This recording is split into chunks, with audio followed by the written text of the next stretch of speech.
We went to China together with a program. Should I say the program's name? I'm not trying to get sued for slander. You gonna deport me to who? For who? Yeah. And like some Chinese money. This is like, what is this, $100? It's yuan. Yes, kwai. I don't speak Chinese. She does. She speaks Chinese.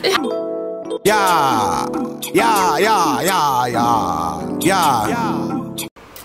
Hi YouTube. I'm here with a story time for you guys. Welcome to my channel. My name is Didi and I have a guest with me. Hi, I'm KHADIJA. What? Me and KHADIJA went on a trip years back.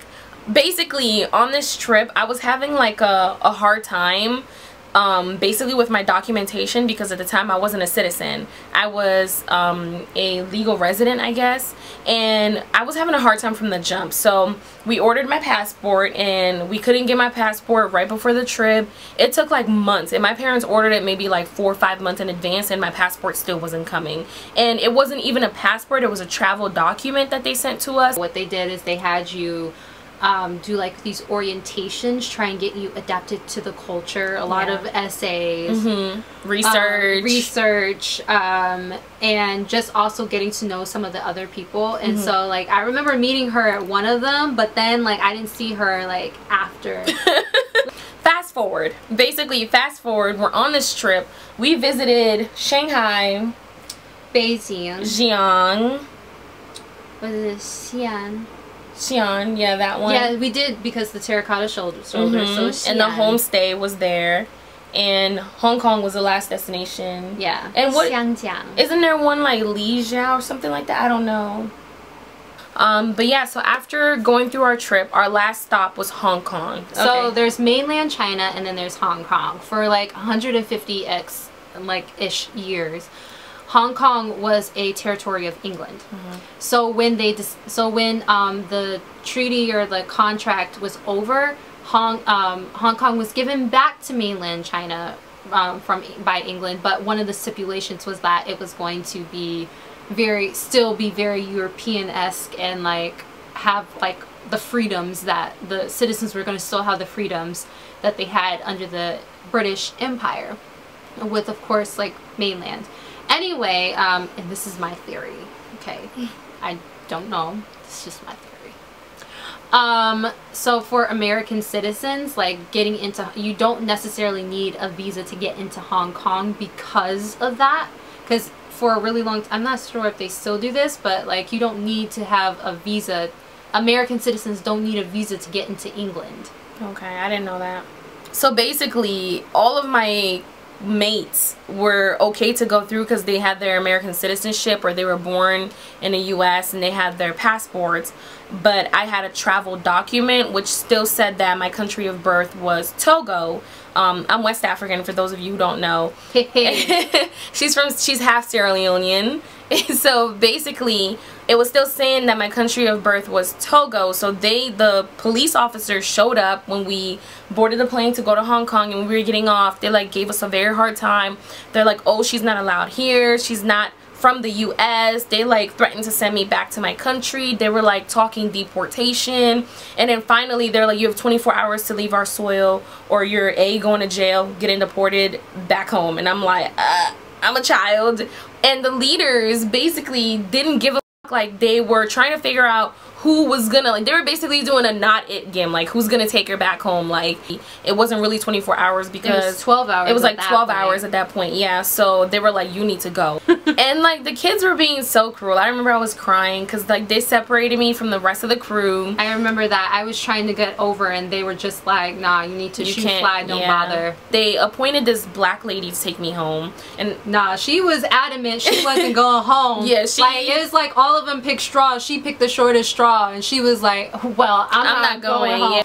So she found some lady who was walking by in the airport who was going towards the US, and the lady told her she was going to Maryland, which isn't true, but she was going back towards the US, and we both had the same flight and we had a layover. So they switched my flight information and everything, and they put me in the hands of this lady, and they were like, here, take her. So basically we got on a flight together. Just want to add my little 2 cents. That's very dangerous. Yeah. Like you put girl's information to someone that you don't know. We got to LA, and when we got off the flight, we had to go through customs to get back in. And when we were going through customs, she still had my stuff. And so I didn't know anything about checking in bags and all that stuff, but she had all my stuff. And so when we got to the line to check into customs, after she got through, she booked. Like, she just started running. And literally the officer who was like standing there, when it was my turn, they're like, give me your information, like your boarding pass or whatever it was. And I was like, I don't have anything. That lady over there has it. And I still remember the officer's name to this day. His name is Officer James. He saw me. He was like, okay, where's your stuff, young lady? I was like, that lady over there has it. And she was running at this point. He ran after her. Was like, excuse me, do you have her stuff?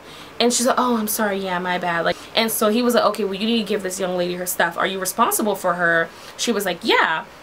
And they're like, well, you need to wait for her so she can come with you, blah, blah, blah, blah. And she was like, oh, she knows where she's going. They're like, no, she doesn't. She looks a little too young to be knowing where she's going. So they made her come back. All I know is she was gone by the time they were through with me. She was long gone. Like, we couldn't find her anywhere. Here I am, 12, 13 years old, crying. No, I just think that, like, the fact that, like, she, like, just disappeared. Like, yeah. Like, you say that you're responsible for a minor and then you disappear. Like, yeah. I hope she missed her flight. I went and sat in some corner somewhere. I probably cried for about an hour.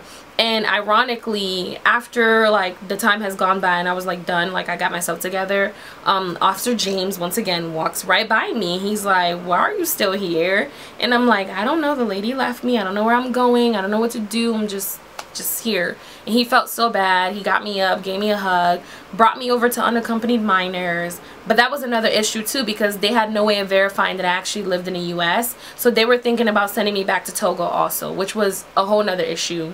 Long story short, he vouched for me. It was like a constant battle of trying to figure out where I belong. I used Officer James' cell phone to call my parents. They were freaking out. It was just a mess. Like, my parents were freaking out. I was freaking out. But I ended up staying with unaccompanied minor. I slept there for the night, and in the morning they put me on the first flight back home. But yeah, I bet there was a lot of tears and hugs. There was a lot of tears and a lot of hugs and a lot of anger. But that's the story of how I got deported from Hong Kong. It was really, really sad. I cried after she left. Aww. She doesn't know that. As I was like looking over the mountains, I was like, Didi would love it here. Tiananmen Square. What square? Tiananmen Square. That's me. And that's KHADIJA. And that's the crazy lady who didn't want to take me home. Anyways, guys, thank you so much for watching this video. Thank you so much for being on my channel. Of course. And if you like more story times, please let me know. I'll feature a lot more people, because God knows I have stories for days about the crazy things that have happened to me. Please don't forget to thumbs up. I'll leave all of her information, Instagram, down below. And don't forget to comment, like, and subscribe. See you in my next video. Bye. But learning that the purpose of the stripes keep up near the money burning that ignites it, I'm right. They said that was worthless. I heard this, I don't feel no pain. Wait, but stressing, I get it.